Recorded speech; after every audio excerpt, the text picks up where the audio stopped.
The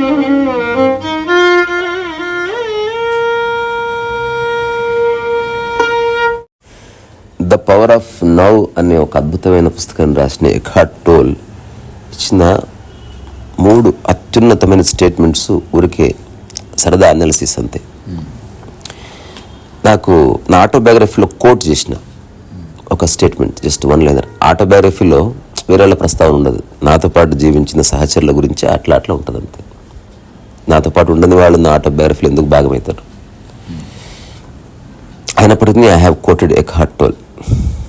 ఎఖార్ట్ Tolle నా statement ఏంటంటే, I have lived with several Zen masters and all of them cats అన్నాడు. నేను అద్భుతమైన జెన్ మాస్టర్స్తో జీవించాను, అందులో పిల్లులు కూడా ఉన్నాయి అన్నాడు. అంటే జీవితాన్ని సమగ్రంగా దర్శించేవాడికి ఈ శరీరం యొక్క భేదాలు, రూపభేదాలు పోతాయి. అంటే ఎదురుగా ఉన్న వాటిలో పోయినాయని కాదు, నీవు చూడటం లేదని. ఎగ్జాంపుల్, అన్నదానం జరుగుతుంది. అన్నదానం జరిగినప్పుడు ఎదురుగా వచ్చే వ్యక్తిని చూసి పెడతావా? వాళ్ళ రంగు, రూపం, వాళ్ళ ఎథనిసిటీ ఇట్లాంటివి చూసి పెడతావా? లేకపోతే ఆకలిని మాత్రమే చూసి పెడతావా? ఆకలిని మాత్రమే చూసి పెడతావు. అంటే అక్కడ నీవు మొట్టమొదటిసారి నామరూపాలకు అతీతంగా ఉన్న ఒక తత్వానికి నువ్వు అడ్రస్ చేస్తున్నావు అంతే తప్ప మనిషిని కాదు.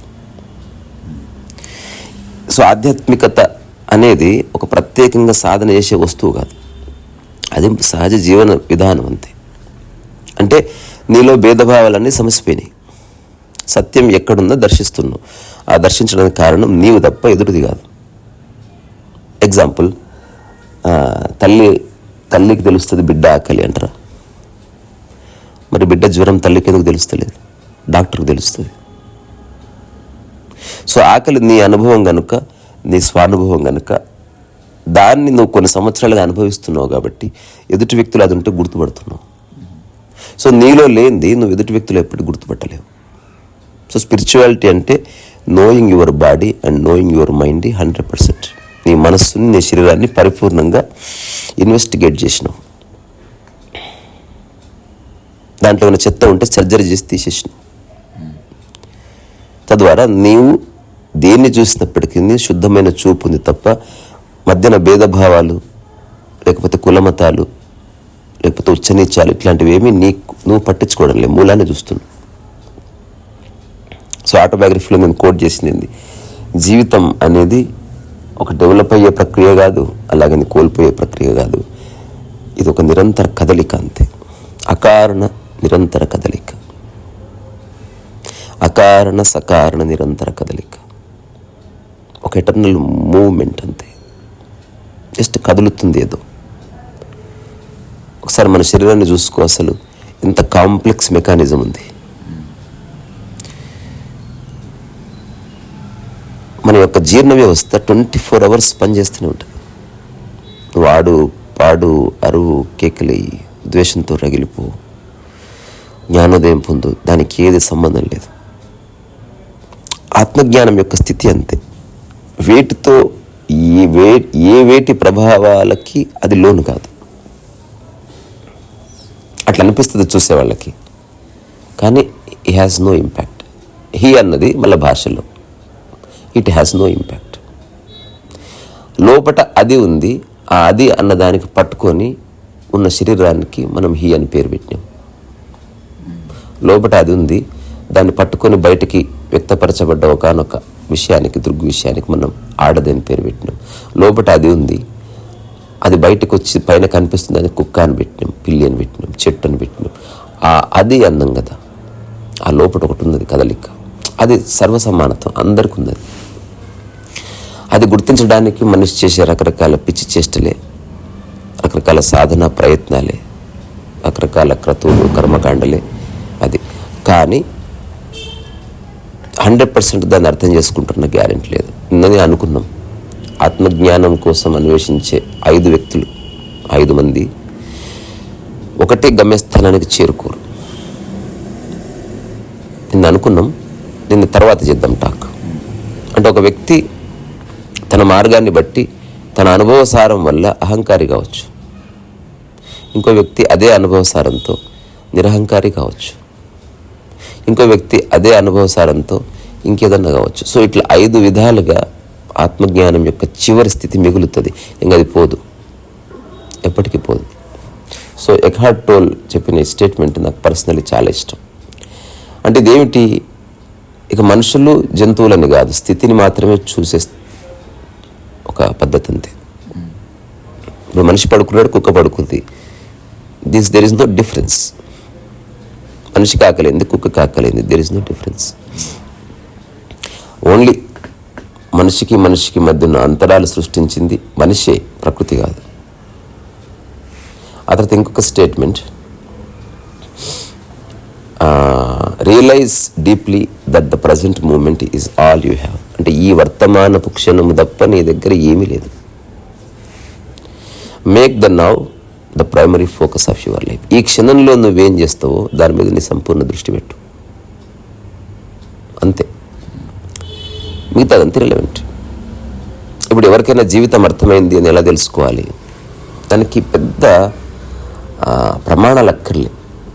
ఎవరి మనసులో గతానికి సంబంధించిన ఛాయలేమీ లేవు, అతనికి ఏదో అర్థమైంది. ఎవరైతే భవిష్యత్తు గురించి అనవసర కల్పనలు చేసుకొని ఈ వర్తమాన క్షణాన్ని నాశనం చేసుకోవడం లేదో అతనికి ఏదో అర్థమైంది. ఎవరిలో అయితే నామరూపాలకి అతీతంగా ఒక విషయాన్ని చూస్తున్నాడో, యోగివేమన సినిమాలో ఒక బిట్ ఉంటుంది, ఎవరన్నా చూడండి, చిత్తూరు నాగయ్య యాక్ట్ చేసింది. పాత సినిమా కొత్త సినిమా కాదు, మంచి సినిమా చెడ్డ సినిమా ఉంటాయి. పాత సినిమా కొత్త సినిమా అనేది కాలం వల్ల, మంచి సినిమా చెడ్డ సినిమా అనేది క్వాలిటీ వల్ల. సో ఇప్పుడు యోగివేమన ఎప్పుడు 1955 రిలీజ్ అయిందనుకో, అది పాత సినిమా అయిపోతుందా? ఇప్పుడు వచ్చిన సాహో రీసెంట్గా రిలీజ్ అయిందనుకో, కొత్త సినిమా అయిపోతుందా? కాదు, చెత్త సినిమా మంచి సినిమా అంతే. ఒక విషయాన్ని ఎట్లా చెప్పే ప్రయత్నం చేస్తున్నారు అనేది ముఖ్యం తప్ప అది ఎప్పుడు చెప్పారు. అట్లంటే మనం ఆరాధిస్తున్న దేవుడు ఎంత పాత కాన్సెప్ట్. కొన్ని విషయాల్లో అతి పురాతనమైన వాటికి అత్యంత విలువనిస్తున్నాడు మనిషి. కొన్నిట్లో ఇప్పుడిప్పుడే వచ్చిన వాటికి పాత ఐఫోన్కి వాల్యూ లేదు, అది మాత్రం కొత్తగా ఉండాలి. దేవుడు ఇప్పుడే పుట్టిన దేవుడు ఇప్పుడే ఎవరన్నా జ్ఞానోదయం పట్టించుకోరు. ఒక 200 ఏళ్ళుగా పూజింపబడుతూ కీర్తింపబడుతున్న ఒక వ్యక్తిని భగవంతుడిగా ఆరాధిస్తారు. For example Shirdi Saibaba. షిరిడి సాయిబాబా ఇప్పుడు మీ ఇంటి పక్కనే ఉన్నాడు అనుకో, గుర్తిస్తావా? సరే 200 ఏళ్ళ తర్వాత అతను ఫేమస్ అవుతాడు, కానీ ఆ తర్వాత వాళ్ళందరూ అనుసరిస్తారు. ఈ క్షణం నువ్వు గుర్తించే కళ్ళు ఉన్నాయా? దానికి ప్రమాణం ఏమిటి అసలు? ఏ ఆధారం లేకపోతే నువ్వు ఎట్లా జ్ఞానోదయం పొందిన వ్యక్తిని గుర్తుపడతావు. ఎవరికైతే తన మైండ్, ఎవరికైతే తన బాడీ, తన సరౌండింగ్స్ పట్ల ఒక సంపూర్ణ ఎరుక కలుగుతుందో వాడు జీవితాన్ని దర్శించే కోణం కంప్లీట్గా వేరే. అది భాషకి అతీతం. ఇంగ్లీష్లో ఒక మంచి స్టేట్మెంట్ ఉంటుంది, ఇట్ ఈస్ ఇండిస్క్రైబబుల్. అంటే అనిర్వచనీయం. You cannot define it, but you can live it. నువ్వు నిర్వచించలేకపోవచ్చు. నిర్వచనానికి భాష ఉంది. భాష అనేది పదాల సముదాయంతో ఏర్పాటైన వ్యవస్థ. పదానికి మధ్యన గ్యాప్ ఉంది. ఆ గ్యాప్లో ఏమీ లేదు కాబట్టి మనకు మొత్తం అర్థం కాదు. అట్లా కాకుండా అసలు భాష తీసేసినాం అనుకో, ఉన్నదేదో సంపూర్ణంగా ఉంది. ఆ తర్వాత 3వ statement, love is not selective. అక్కడే వచ్చేసిందంతా. Just as the light of the sun is not selective. ఎలాగైతే సూర్యరశ్మి వ్యక్తిని బట్టి పడదు, అట్లాగే నీకు ప్రేమ నిజంగా ఆవిర్భావం జరిగితే అసలు ఎదుటి వ్యక్తి ఎవరు అన్న ధారణ పోతుంది. అండ్ లవ్ అనే దానికి సెక్స్కి సంబంధం లేదు. లవ్ అనేది నీ యొక్క clean state of heart and mind, అంతవరకే. అంటే లవ్ అనేదాన్ని ఎలా ఎక్స్ప్రెస్ చేయవలసిన అవసరమే లేదు. ఎక్స్ప్రెస్ చేస్తే ఎలా ఉంటుంది, కన్వే అవుతుందో కాదో నీకు తెలియదు. సమత్వమే ప్రేమ, అంతే. ఇప్పుడు ప్రేమ సమత్వం 2 వేరుగా. ఊరికే నోరుంది కదా దాన్ని సమత్వం గురించి మాట్లాడవచ్చు. నిజంగా సమత్వం నీలో వస్తే నీ జీవితం నాశనం అయిపోతుంది ప్రపంచం దృష్టిలో. నిజంగా సమత్వం నీలో వచ్చి కూర్చుందనుకో, నువ్వు చాలా కోల్పోతావు లైఫ్లో. ఎవరెవరి చేతనో నువ్వు విమర్శించబడతావు, ఎవరెవరి చేతనో నువ్వు తిట్టించుకోవాల్సి వస్తుంది. బికాజ్ వాళ్ళకి అది నచ్చదు. నన్ను స్పెషల్గా చూడు అని ఒక వ్యక్తి అంటే చూడలేవు నువ్వు. నాకు అందరు సమానమే అని లోపటి నుంచి పలుకుతుంటుంది. అల్హిల్లాస్ కనుక బాయాజిద్తో చెప్పినట్టు అనల్ హక్ అంటే మన భారతీయ సాంస్కృతిక పరిభాషలో అహం బ్రహ్మాస్మి లాంటిది, నేను దేవుణ్ణి. బాయాజిద్ నెత్తి నోరు బాదుకొని చెప్పాడు, ఆ విషయం నీకు అర్థమైంది, చెప్పకురా. In Islam it is not allowed అంటే అన్నాడు. నేను చెప్తున్నాను అనుకుంటున్నారా, లోపటి నుంచి వస్తుంది అట్లా అన్నాడు. ఆ తర్వాత అతన్ని ఇస్లామిక్ షరియత్ ప్రకారం రాళ్లతో కొట్టి చంపేశారు. బాయాజిద్ దూరంగా నిలబడ్డాడు, ఎందుకంటే తన ప్రాణం మీదకి వస్తుంది. నవ్వుతూనే ఉన్నాడు. అసలు ఎందుకు నవ్వుతున్నాడు, తెలియక చేస్తున్నారు వీళ్ళంతా. ఇప్పుడు ఎవరన్నా వైలిన్ నేర్పిస్తున్నప్పుడు సార్ రావడం లేదంటే వస్తుంది లేని నవ్వుతాడు గురువు. అలాగే ఉంటుంది, తెలిసినవాడు నవ్వుతాడంతే. ఒక చిన్న బండి రిపేర్ అయిపోయింది, అస్సలు మనకు తెలియట్లే, సరైన మెకానిక్ వచ్చాడు, ఏముంది ఇందులో పక్క జరగండి అని తీసేస్తాడు. నీకు ఎంత తెలిస్తే జీవితం అంత నవ్వు వస్తుంది నీకు. నవ్వు వచ్చేది నీ మీద కాదు, తెలియదులే వీళ్ళకి అని. కోపం ఏమీ రాదు, కోపం నటించినా అందులో అంతర్గతంగా ఏముండదు, ఆ వ్యవహారం కోసం అంతే. అయితే అల్హిల్లాస్కి ఓ శిష్యుడు ఉన్నాడు. ఇప్పుడు అక్కడ ఉన్న షరియత్ ప్రకారం ఏమిటంటే అందరూ వచ్చి రాళ్లతో కొట్టాలి. అందరూ కొడుతుంటారు, అల్హిల్లాస్ నవ్వుతుంటాడు. అప్పుడు జరిగిందట ఇది. అందరూ రాళ్ళు కొడుతున్నట్టు కనిపిస్తుంది. ఇప్పుడు ఇతనున్న శిష్యుడిని కూడా అన్నారు కొట్టు అంటే రాయి తీసుకున్నట్టే తీసుకున్నాడు. కానీ అప్పటికి చేతిలో ఒక ఫ్లవర్ తీసుకొచ్చాడు. ఇసిరి రాయి బదులు ఫ్లవర్ ఇసిరి కొట్టాడు. ఆ గుంపులో ఎవరికి కనబడలే, బట్ అల్హిల్లాస్ గుర్తుపట్టండి దాన్ని. అప్పుడు ఏడవడం మొదలుపెట్టాడంట. అప్పుడు బాయాజిద్ అన్నాడు, ఎందుకు ఏడుస్తున్నావు అంటే, నా శిష్యుడు నన్ను మోసం చేస్తున్నాడు, వాడు రాయితో కొట్టినా బాగుండేది, రాయితో కొట్టినట్టు కొట్టి ఫ్లవర్తో కొడుతున్నాడు, ఈ మోసం నేను తట్టుకోలేకపోతున్నా, I should better die now అని అట్లా ప్రాణం వదిలేడంతే. ఈ మూమెంట్ తప్ప ఏది లేదు. నేను ఆటోబయోగ్రఫీ ఊరికొరికి కోట్ చేస్తున్నాను, బికాస్ త్వరలో ప్రింట్ అవుతుంది. ఈ సమస్త విశ్వం యొక్క భవిష్యత్తు ఈ క్షణంలో గర్భితమైంది అనుకుంటే ఈ క్షణం మొత్తం డిస్ట్రాయ్ అయిపోతుంది. గురుత్వాకర్షణ శక్తి మాయమైందనుకో, డామ్. సో దీనికి ఒక అనాలజీ నేను క్రియేట్ చేసిన. ఒకసారి ఒక ఇల్లు ఉంది, ఆ ఇల్లు చెక్కతో కట్టారనుకున్నాం. ఆ ఇంట్లో టేబుల్ ఉంది, ఆ టేబుల్ చెక్కతో చేశారు. I mean to say impermanent అని, అన్ని కదులుతున్నాయని. ఆ టేబుల్ మీద మళ్ళీ 100 వస్తువులు ఉన్నాయి. ఆ 100 వస్తువులు కొన్ని డబ్బాలు ఉన్నాయి. ఆ కొన్ని డబ్బాల్లో కొన్ని గులకరాళ్ళు, పైసలు గీసలు ఉన్నాయి. ఇట్లా అన్ని వస్తువులు ఉన్నాయి. నువ్వు ఒక డబ్బా తీసుకుని గులకరాళ్ళ డబ్బాను ఊపితే గులకరాళ్ళ డబ్బా మాత్రం కదులుతుంది. టేబుల్ కానీ, టేబుల్ మీద ఉన్న మిగతా వస్తువులు కానీ, ఆ ఇల్లు కానీ కదలట్లేదు. రెండవది, టేబుల్ ఊపితే గులకరాల డబ్బాతో పాటు ఆ టేబుల్ మీద ఉన్న అన్ని డబ్బాలతో పాటు టేబుల్ ఊగుతుంది, కానీ ఇల్లు ఊగట్లే. కానీ ఇల్లు ఊగిందనుకో అంత ఊగుతుంది. అప్పుడు ప్రత్యేకంగా గులకరాల డబ్బా నేను ఊగను అనడానికి లేదు. సో ఈ విశ్వం అంతా ఒక నిరంతర కదలిక. నువ్వు స్థిరంగా నిర్ణయించుకున్నంత మాత్రాన నువ్వు ఇక్కడ సాధించేది ఏమీ లేదు. అది నిన్ను ఏసి తోసేస్తుంది బయటికి. అది నిర్ణయించుకుందనుకో నేచర్, నువ్వేం చేయలేవు. నిజంగా సునామీ వస్తే ఏ గజయితగాడు ఏం చేయలేడు. అట్లా అంతరంగిక సునామీ అన్నట్టు రియలైజేషన్ మొత్తం కొట్టుకుపోతే కొంచెం కూడా. ఇప్పుడు నాకు ఎవరన్నా ఫోన్ చేసి నేను ఈ మధ్య కొంచెం సంతోషంగా ఉంటుందని సాధన చేసింటే సరే అంట, మస్తు నవ్వుకుంటా.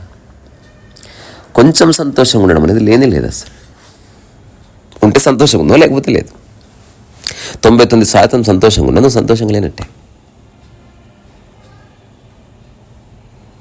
ఉంటే సమగ్రంగా ఉంది, లేకపోతే సమగ్రంగా లేదు.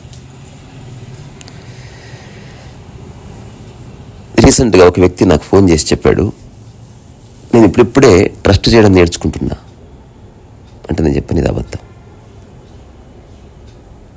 ఎట్లా అబద్ధం ప్రూవ్ చేయండి అన్నాడు. నేను విమానం ఎక్కావు ఎప్పుడన్నా? ఎక్కాను. ఎప్పుడన్నా పైలట్ని అడిగా ఒకసారి విమానం నడిపి చూపి అని. పైలట్ ఎవరో కూడా తెలియదు. అతను ఎక్కడి నుంచి వచ్చి ఫ్లైట్ ఎక్కుతాడో తెలియదు. నువ్వు ఎక్కక ముందే ఉన్నాడు, నువ్వు దిగిన తర్వాత ఎప్పుడో పోతాడు. తనకు వచ్చే వెహికల్ వేరు, తన ఫుడ్ వేరు, తన కథ వేరు. అతను కాక్పిట్లో ఒక కంప్లీట్ బందోబస్తు మధ్య ఉన్నాడు. You don't know. ఎవరన్నా చెప్తే తెలిసింది, ఓహో పైలట్ మగవాడు, ఓహో పైలట్ మహారాష్ట్రియన్, ఓహో పైలట్ ఆడది. నీకు తెలీదు. ఒకవేళ చెప్పకపోతే తెలియదు. ఒకవేళ అబద్ధం చెప్పినా అది నిజం అనుకుంటా. ఇప్పుడు పైలట్ ఎవరో తెలియదు. ఒక్కసారి విమానం గాలిలో వేస్తే ఇప్పటి వరకు నువ్వు కట్టుకున్న మేడలన్నీ కూలిపోయే చేష్ట అది. That is called trust. ఇప్పుడు సరే, నువ్వు పైలట్ని ట్రస్ట్ చేయలేదు, విమానాన్ని ట్రస్ట్ చేయలేదు, ప్రయాణాన్ని ట్రస్ట్ చేయలేదు, ఫ్లైట్ ఎక్కి కూర్చున్నావు. ఇప్పుడు do you enjoy the journey? నువ్వు ఎంజాయ్ ఎక్కడ చేస్తావు? ఆ 4 hours ఫ్లైట్ నువ్వు బిక్కుమంటుంది, బతుకుతావు. సో ఈ లైఫ్ అనేది కూడా ఒక 100 years ఫ్లైట్. ఇది ఎట్లయితే పైలట్ని నమ్మి కూర్చున్నావో అట్లా ప్రకృతిని నమ్మి కూర్చో, everything will be all right. ఒకవేళ పైలట్ అట్ ఈ టైం ముంచితే పోయింగా అందరితో పాటు నువ్వు కూడా గంగలగలవు. నువ్వు ప్రత్యేకంగా ఫ్లైటు అట్లా ఊగినా ఇట్లా ఊగినా పల్టీలు వేసినా నేను స్థిరంగా కూర్చుంటాను, నేను యోగా చేస్తాను, కుదరదు. అక్కడ నిజమైన కదిలికి వచ్చిందనుకో, ఏ విధమైనటువంటి నీ ఈగో పని చేయదు అక్కడ. అది నేను తోషిస్తుంది. సో ఇప్పుడు ఎవరెవరైతే గ్రేట్ మాస్టర్స్ అని చెప్తున్నావో, they are not great, they have realized. ఆ రియలైజేషన్ని మనం గ్రేట్ అంటున్నాం. అంటే మనతో పాటు పుట్టి మనం తినే అన్నమే తిని మనలాగే ఉంటూ కూడా వాళ్ళ మనసులో ఒక పరివర్తన వైపు వాళ్ళు అడుగులు వేశారు. ఆ పరివర్తన వచ్చే వరకు అందరిలాగే ప్రాపంచిక కష్టాలు అనుభవించినప్పటికీ ఆ పరివర్తన కలిగిన తర్వాత అందరి మధ్యనే ఉంటూ ఏది అంటకుండా ఉండగలిగారు. రమణ మహర్షి తన సర్కోమా అంటే ఎడమ చేతికి వచ్చిన ఒక రాచపుండు, ఒక తరహా క్యాన్సర్ లాంటిది. అందరు చూసి అయ్యయ్యో రమణ మహర్షికి ఇట్లా వచ్చింది అని బాధపడితే, అతను ఆ రాచపుండు చూసిన, అయ్యయ్యో నీకెంత ఇష్టమే వచ్చావమ్మా నా మీదికి అని అందరితో పాటు తన శరీరాన్ని తను కూడా వదిలేసేవాడు బయట వ్యక్తిగా. దానికి కారణం ఏమిటి? అష్టావక్ర గీతలు చెప్పినట్టు దేహాభిమానం పోయింది. అలాగని దేహాభిమానం పోయిందంటే నువ్వు దాన్ని చెంపదెబ్బలు కొట్టి దానికి హింస పెడుతున్నావు అని కాదు, దాని ధర్మానికి దాన్ని వదిలేసినావు అని అర్థం. అది ఏ పని చేయడానికి నిర్వర్తించబడ్డదో ఆ పని చేయడానికి నిర్వర్తించబడ్డది. ఫ్యాన్తో నువ్వు ఎప్పుడు ఇస్త్రీ చేయాలని ట్రై చేయకు, అది దాని ధర్మం కాదు. అట్లా మనిషి ధర్మం ఏమిటి? అసలు వేరేవాడు అన్న ఆలోచన లేని స్థితికి నువ్వు నిలబడాలి. అంతకుమించి ఏమీ లేదు. నువ్వు ఎన్ని సాధించినా, ఎన్ని పూజలు వ్రతాలు చేసినా, still you are thinking about the other. ఇంకొక విషయం అష్టావక్ర గీతలో మీద వచ్చింది. ఒక వ్యక్తి 100 మంది గురించి ఆలోచిస్తున్నాడు, ఒక వ్యక్తి ఒక్క వ్యక్తి గురించి ఆలోచిస్తున్నాడు. ఇద్దరు ఒకటే అంటాడు. ఎందుకో తెలుసా? 100 మంది గురించి నువ్వు ఎప్పుడు ఆలోచించావు. నువ్వు సరిగ్గా చూస్తే 100 మందిలో ఒకటి మీద నీ దృష్టి ఉంది. చెక్ చేసుకుంటే తప్ప తెలియదు. నీ మైండ్ ఎప్పటికీ 10 విషయాలను అడ్రస్ చేయలేదు. అది మైండ్ ఎప్పుడు ఒక విషయాన్ని అడ్రస్ చేస్తుంది. అక్కడే డైలమా వచ్చింది. 2 విషయాలు వస్తే ఏదని కొట్టుక చచ్చేది, తిరిగి ఏదో ఒకటి పట్టుకోవాల్సింది. అట్లాగే నీ శరీరం కూడా ఎప్పుడు ఒకదాన్ని అడ్రస్ చేస్తుంది. 1,00,000 దారులు ఉన్నాయి, కారు ఒకటే దిక్కుపోతుంది అంతే. అన్ని దారులు ఉన్నాయి, దారులు లేవని కాదు, బట్ ఎప్పుడు ఒకటే అటెంప్ట్ చేయబడుతుంది. సో ఇప్పుడు 100 ఆలోచనలు 1000 ఆలోచనలు అని కాదు, ఆలోచన. నాకు 100 మంది బంధువులు ఉన్నారు, లేదా ఒకడే కొడుకున్నాడు, 100 మంది బంధువులతో అతను బాధింపబడుతున్నాడు, ఇతను ఒక కొడుకుతో బాధింపబడుతున్నాడు కాదు, ఒక వ్యక్తి బాధిస్తున్నాడు. చూడ్డానికి 100 మంది ఉన్నారు. అది ప్రపంచం యొక్క ధారణ. ఇన్ రియాలిటీ అట్లా ఉండదు. ఎప్పుడు ఒక వ్యక్తే నీ మనసులో ఉన్నాడు. ఇప్పుడు 100 మంది బాధిస్తే 100 మంది బాధ 100 మంది బాధలంతా కాదు. ఒక వ్యక్తి బాధపడే బాధకి ఈక్వల్గానే ఉంటుంది. అది డైల్యూట్ అవుతుంది. ఎగ్జాంపుల్, ఒక ఊర్లో ఒకడు మరణించాడు, గుండాలు బాదుకొని ఏడ్చారు.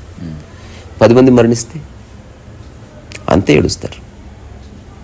1,00,000 మంది మరణించినా అంతే ఏడుస్తాం.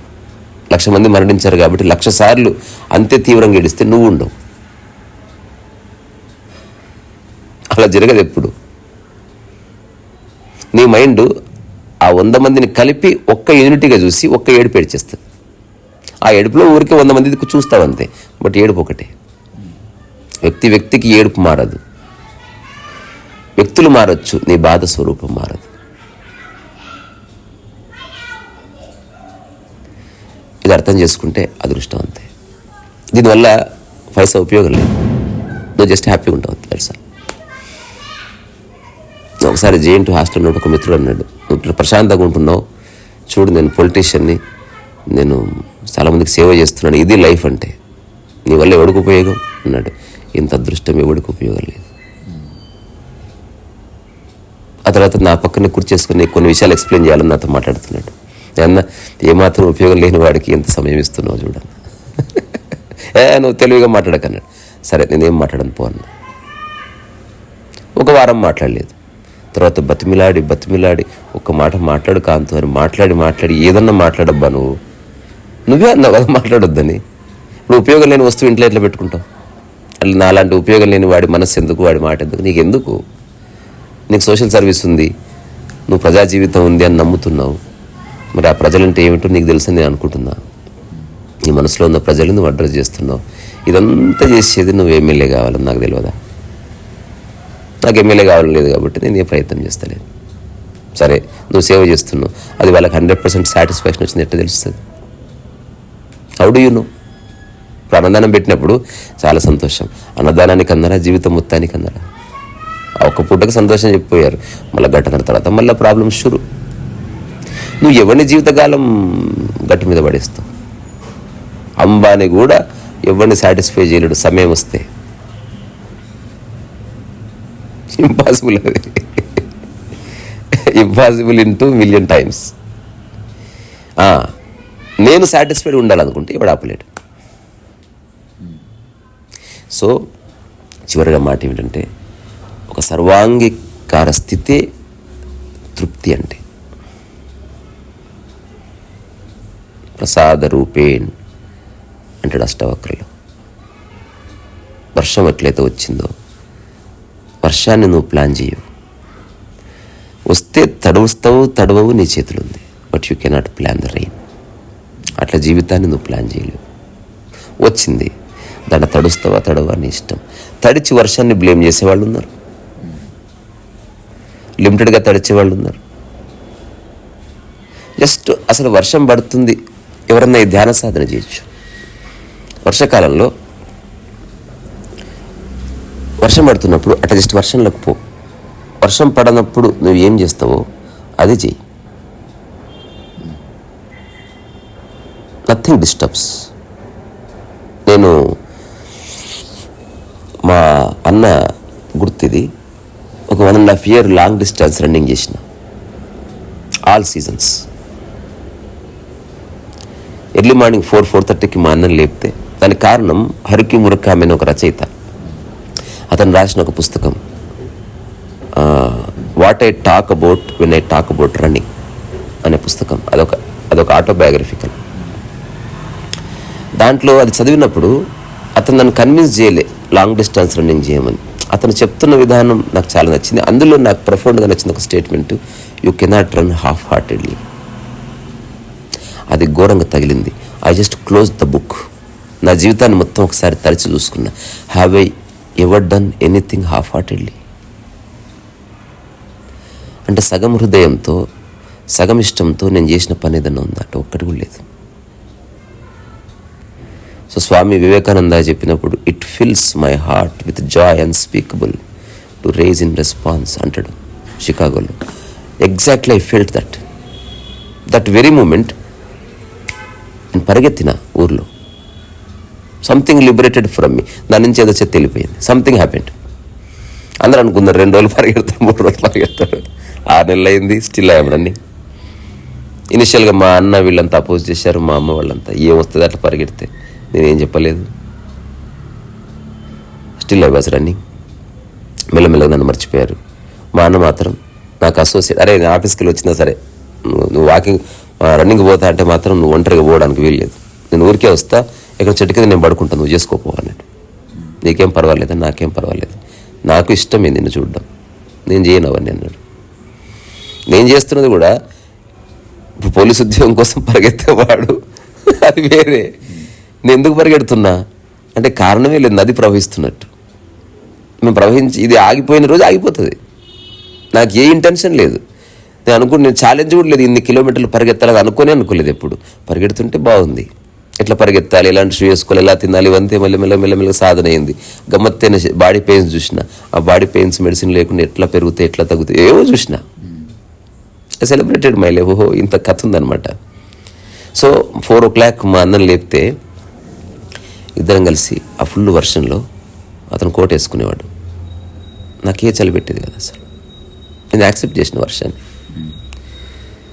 గ్రౌండ్కి వెళ్ళగానే అసలు మా అన్న బండి పార్క్ చేసేలోపే ఐస్ స్టార్ట్ రన్నింగ్. అట్లా హైయెస్ట్ ఒక 22 kilometers I use to run. కొన్నిసార్లు 16 kilometers, డైలీ బేసిస్ ఒక 8 నుంచి 10 kilometers, అప్పుడప్పుడు ఎక్కువ శాతం 5-6 kilometers. చాలా స్లోగా అట్లా పరిగెడుతుండేవాడు. అప్పుడు ఇలాంటి యూట్యూబ్ వీడియోలు ఏమి లేవు, అసలు ఇలాంటి ఉన్నాయని కూడా తెలియదు. సో మా అన్న దూరం నుంచి చూస్తూ ఉండేవాడు అనమాట. ఏం అడిగేవాడు కదా, ఈనాటి వరకు అడగలే ఏమొచ్చింది నీకని. నేను అడగలే నన్ను చూస్తుంటే నీకేం వచ్చిందని. ఇద్దరం సేమ్ బోట్లోనే ఉన్నాం, ఏం వస్తలేదు, ఉన్నది అనుభవిస్తున్నాం అంతే. చూడ్డం ఒక చిన్న కథ చెప్పి ముగిస్తా. ఇది నేను రాసిన కథనే. ఒక గురువు ఒక శిష్యుడు ఇద్దరు కూర్చుంటారు ఎదురెదురుగా. ఇప్పుడు గురువు ప్రయత్నం ప్రవచనం చెప్పడం, శిష్యుని మార్చడమే కదా. ఆ గురువు అంటాడు ఈరోజు ఏం జరిగినా చూద్దాం అంటాడు. అలా గురువు గారు అన్నాడు. ఇద్దరు ఎదురెదురుగా కూర్చున్నారు. హఠాత్తుగా కరెంట్ పోయింది. No response. చూడడం అంటే అంగీకరించడమే. అంగీకరించడంలో 2 ఉన్నాయి మళ్ళీ. ఇది బెస్టా రెండిట్లో అంగీకరించడం ఉంది.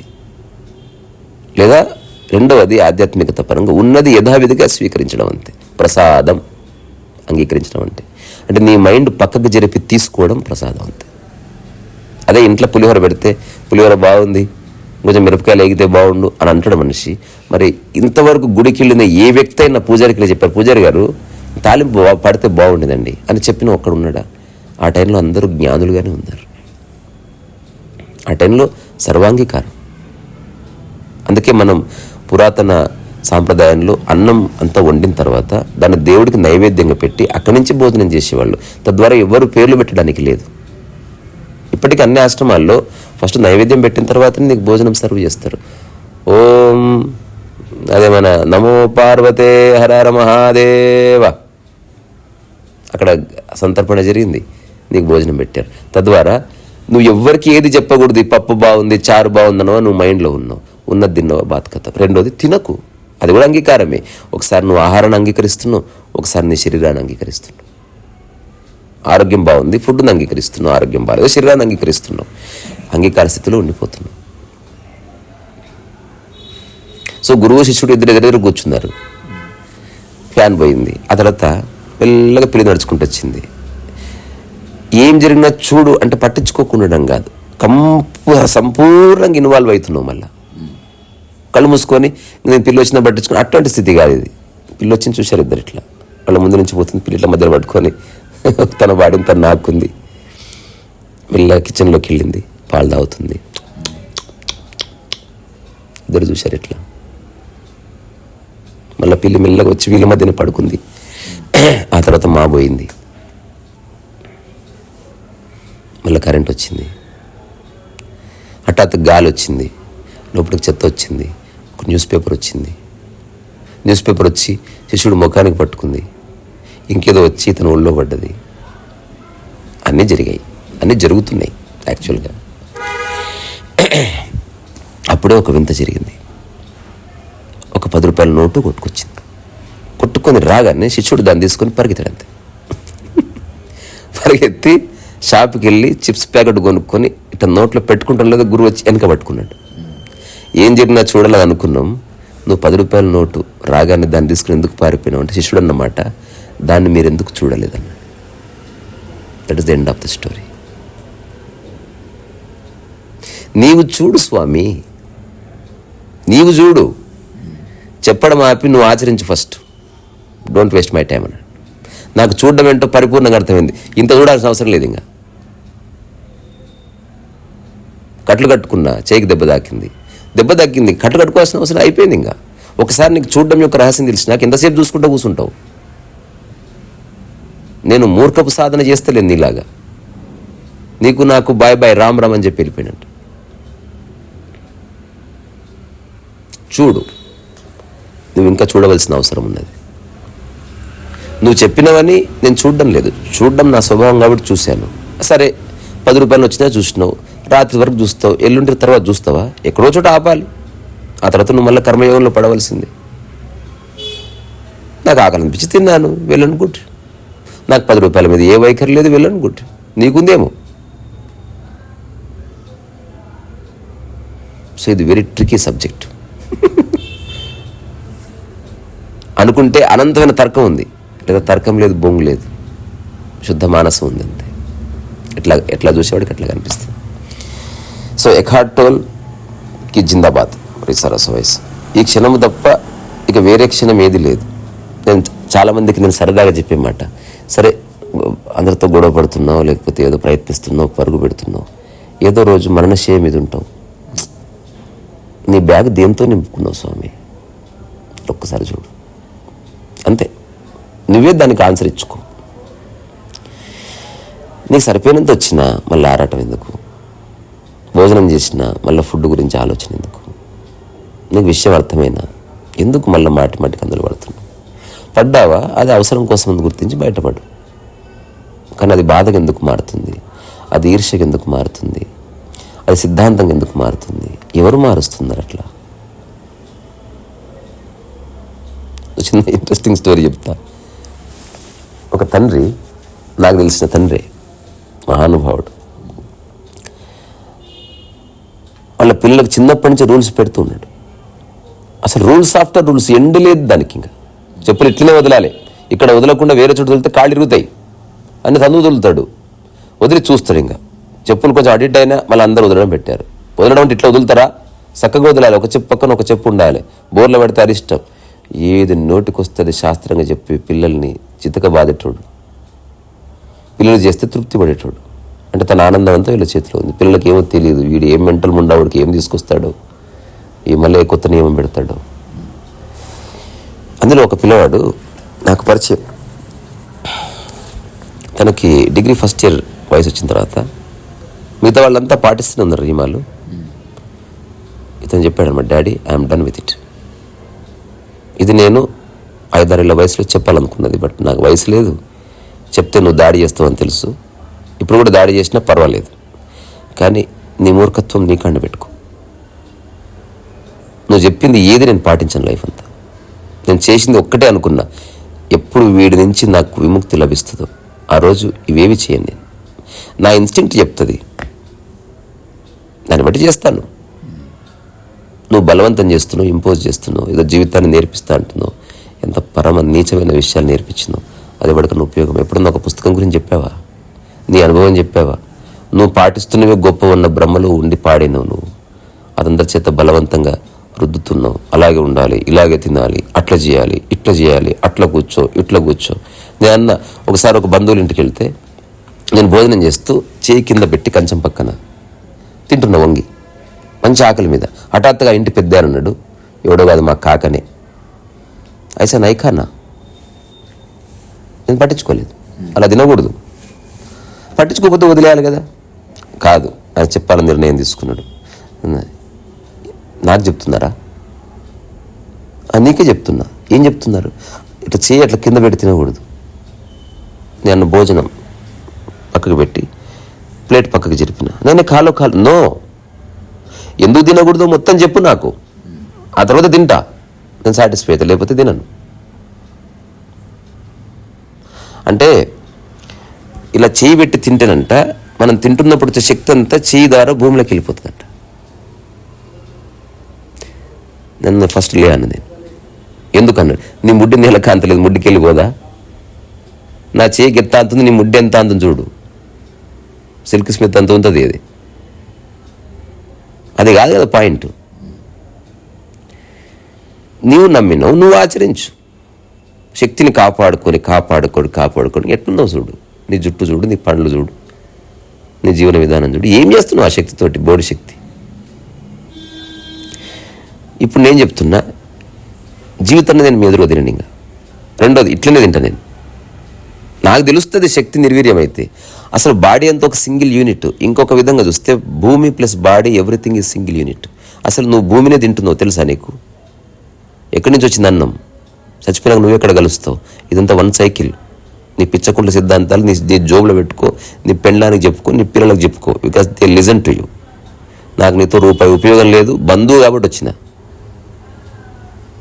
మీరు నన్ను డిస్టర్బ్ చేయకుండా ఉంటాంటే తింటా, లేకపోతే ఐఎమ్ ఆఫ్. నేను ఎక్కడ వెళ్ళేది వేరే చోటు ఉంటా. ఇక్కడ ఉంటే ప్రాబ్లం లేదు. కానీ నువ్వు ఇంకోటి చెప్తావు, నువ్వు ఆచరిస్తే ఇంకోటి చెప్తావు. 100% చెప్తావు. నీకు అసలు ఏమీ తెలియదు. తర్వాత నేను డైరెక్ట్గా అడిగినా, మిగతా వాళ్ళంతా వచ్చారు ఏదో తెలియక చెప్పాడు. నో, మీ అందరికీ చెప్తానే ఉన్నాడు, మీరు ఎవరు చేయి కింద పెట్టి తినట్లేదు అలాంటి ఉద్దేశండి వీడు. ఈ విషయం నీకు ఎవరు చెప్పారు? ఏ పుస్తకంలో ఉంది? దానికి ప్రూఫ్ ఏంది చెప్పన్నా? ఎవరో మా పెద్ద అని చెప్పాడు. వాడు ఎట్లా ప్రమాణం? నాకు అర్థం కాదు. వాడు చెప్తే నమ్మింది నువ్వు అట్లా తినడం నీ స్టూపిడిటీ. ఎప్పుడన్నా అసలు చేసావా? అసలు శక్తి ఎట్లా ఉంటుంది? అది భూమి నుంచి ఎట్లా పోతుంది? నువ్వు రోజంతా నడుస్తావు, కాళ్ళ నుంచి పట్టుకొని భూమిలోకి వెళ్ళిపోతుందా? డిశ్చార్జ్ అయిపోతుందా? అటు ఎట్లా ఉంటుందా అసలు? అంటే ఏ హోప్ మీద మీరు ఇట్లా మనుషులకు చెప్తారు సలహాలు? కడప మీద నిలబడ్డది అంటారు. ఎందుకు నిలబడ్డదో చెప్తే ఎవడు నిలబడ్డు? ఒక వ్యక్తి చెప్పాడు, రకరకాల మా అమ్మ చెప్పింది, నాకు ఎప్పుడు కన్విన్స్ కాదు. ఒక పెద్ద ఆయన చెప్పాడు, సింపుల్గా చెప్పాడు. అసలు కడపలు ఇప్పుడు ఇంతంత పెద్దగా ఉండేవి కాదు డోర్లు, ఒకప్పుడు చిన్నగా ఉండేవి ద్వారాలు. అందుకని కడపలు కూడా పెద్దగా ఉండేవి. ఒకవేళ పెద్దగా ఉండేవి కాబట్టి దాని మీద నిలబడేవాళ్ళు. ఆ నిలబడ్డ టైంలో లేదా దాటుతున్న సమయంలో నువ్వు కనుక తుమ్మిన సమయంలో నీ బాడీ అంతా ఫ్రీజ్ అయిపోతుంది. ఫ్యూ సెకండ్లో 1,00,000 వంతు. Your almost dead. తుమ్మిన ప్రతిసారి మనం సిస్టమ్ బంద్ చేసి ఆన్ చేస్తే ఎట్లయితుందో తుమ్మినప్పుడు ఎట్లయితుంది. అట్లా తుమ్మినప్పుడు నువ్వు ఆ గడపకు దగ్గర ఉంటే నువ్వు ఎక్కడన్నా కొట్టుకొని చనిపోయే ప్రమాదం ఉంది. ఆ కారణం చేత అట్లా కడప దగ్గర ఉండి అన్నాడు. అప్పుడు మళ్ళీ అతనే చెప్పాడు నాకు, నాట్ ఓన్లీ కడప, గోడ దగ్గర ఉన్నప్పుడు కూడా తుమ్ము వస్తుంటే వెంటనే పక్కకు జరుగు. ఎందుకంటే ఆ తుమ్మినప్పుడు నువ్వు ఒక గమ్మత్తైన ఫోర్స్తో ఒకవైపు వెళ్తావు. ఆ టైంలో అక్కడ శీల ఉన్నా, లేకపోతే చాకు ఉన్నా, లేకపోతే రాయి ఉన్నా ఖచ్చితంగా కొట్టుకుంటావు. నియంత్రణ ఉండదు నీకు. ఆలోచించు. పెద్ద ద్వారం ఉంది, తుమ్ముకోపో. ఏది తగలదు, తుమ్ముకోపో. ఇప్పుడు నేను ఇక్కడ నిలబడ్డా, ఇక్కడ ద్వారం లేదని గ్యారెంటీ ఏంది? ద్వారం అంటే అటుపక్క ఒక కట్టే, పైన ఒక కట్టే, ఇక్కడ లెఫ్ట్ సైడ్ ఇంకొక కట్టే, కింద ఒక కట్టే ఉందని కాదు. నువ్వు దూరడానికి ఏర్పరిచే ప్రదేశం అంతే. To enter in to A home. అది చిన్నగా ఉన్నప్పుడు ఆబ్వియస్గా నువ్వు ఒళ్ళు దగ్గర పెట్టుకుని ఉండాలి. ఇది నేను 100% కన్విన్స్ అయినా. ఆ రోజు తర్వాత ఎప్పుడు నేను ఏ ద్వారం దగ్గర నేను నిలబడి తుమ్మను లేకపోతే ఇట్లా చేస్తాను. Because I understood what he meant. కానీ ఆ జవాబే తెలియకుండా మూర్ఖంగా ఎవరైతే రుద్దుతారో వాళ్ళు ఎప్పుడు వాళ్ళు కరెక్ట్ అనుకుంటారు. ఆ తర్వాత వాళ్ళు చెప్పింది అందరూ వినాలనుకుంటారు. అట్లా. So the essence of power of now ఏంటంటే నీవు తప్ప ఎవరు లేడు, నీవు అనుభవిస్తున్న క్షణం తప్ప ఇంకొకటి లేదు. ఇంకొకటి పవర్ ఆఫ్ నవ్ అనే దాని యొక్క నిజమైన సారం తెలుసుకోకపోతే కూడా ప్రాబ్లం ఉంది. ఇప్పుడు అందరూ అంటారు కదా మూమెంట్ టు మూమెంట్ జీవించాలని. అంటే ఏ క్షణానికి ఆ క్షణం. ఇది సరిగ్గా అర్థం చేసుకోకపోతే నువ్వు మెకానికల్గా మారిపోయే అవకాశం ఉంది. ఏ క్షణానికి ఆ క్షణం జీవించడం అంటే మనం వాళ్ళలో ఉన్న క్షణం అని కాదు, అది మెకానికల్. అది నిద్రపోయినావు చూసినావా, నైట్ 9:30కి గాఢ నిద్రలోకి ఎంటర్ అయినావు, అక్కడ నీ క్షణం మొదలైంది. నిద్ర మళ్ళా 6.5 hours తర్వాత లేచిందావు, అక్కడ నీ క్షణం ఎండ్ అయింది. అదంతా కలిపి ఒక moment. So moment to moment అంటే లైఫ్ అనేది ఒక సింగిల్ యూనిట్, ఎక్కడ బ్రేక్ అనేది. ఎగ్జాంపుల్ చెప్తా. ఒక 100 మీటర్ల క్లాత్ ఉంది, అది ఒకటే పీసా? That is called moment. Break కానీ ఒక స్ట్రీమ్ ఈజ్ మూమెంట్. స్విమ్మింగ్ పూల్కి నదికి ఏం తేడా లేదు, రెండిట్లో వాటరే ఉంది. స్విమ్మింగ్ పూల్ బ్రేక్ అయింది, నది బ్రేక్ కాలే, అంతే. సో ఆధ్యాత్మిక పరంగా పవర్ ఆఫ్ నవ్ అంటే మూమెంట్ అంటే క్షణానికి క్షణం, ఈ క్షణం ఎంజాయ్, ఈ క్షణం ఎంజాయ్ చేయాలి, అది కాదు. నీవు ఒక క్షణం నీకు ఆ సమయం మర్చిపోబడ్డది, ఇక సమయం ఎప్పటికి గుర్తు రాలేదంతే, నువ్వు పనులు పడిపోయింది. That is power of now. వర్తమానం అంటే వాచ్లో ఉండే టక్ టక్ టక్ టక్, అది కాదు. The time disappeared. నీవు, నీ మనస్సు, నీ శరీరం, చుట్టుపక్కల ఉన్న సరౌండింగ్స్తో కంప్లీట్గా రమిస్తున్న ఒకనొక విషయం, అంతే. That is power of now. So moment to moment జీవించడం అనేది నీవు ప్రయత్నం చేస్తే కాదు, అది నీ మనసులో చెత్తపోతున్న కొద్దీ ఆ మూమెంట్ అనేది ఎస్టాబ్లిష్ అవ్వడం స్టార్ట్ అవుతుంది. మూమెంట్ అనేది సెకండ్ కాదు, మూమెంట్ అనేది అన్ఇంటరప్టెడ్ లివింగ్.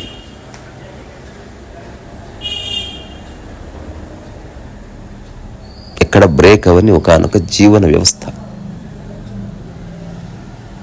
సూర్యుడు లివింగ్ ఇన్ ద మూమెంట్, చంద్రుడు లివింగ్ ఇన్ ద మూమెంట్. అది ఇంతవరకు ప్యాటర్న్ బ్రేక్ కాలేదు, ఇట్స్ జస్ట్ గోయింగ్ ఆన్. ఏం జరిగినా దాని పని చేస్తున్నాను, ఏం జరిగినా నీ జీర్ణక్రియ పని అది చేస్తుంది. నీ జీర్ణక్రియ సూర్యుడే, సూర్యుడు సూర్యుడే. రెండింటి యొక్క ఆత్మస్థితి ఒకటని తెలుసుకోవడం the power of now. Saraswati.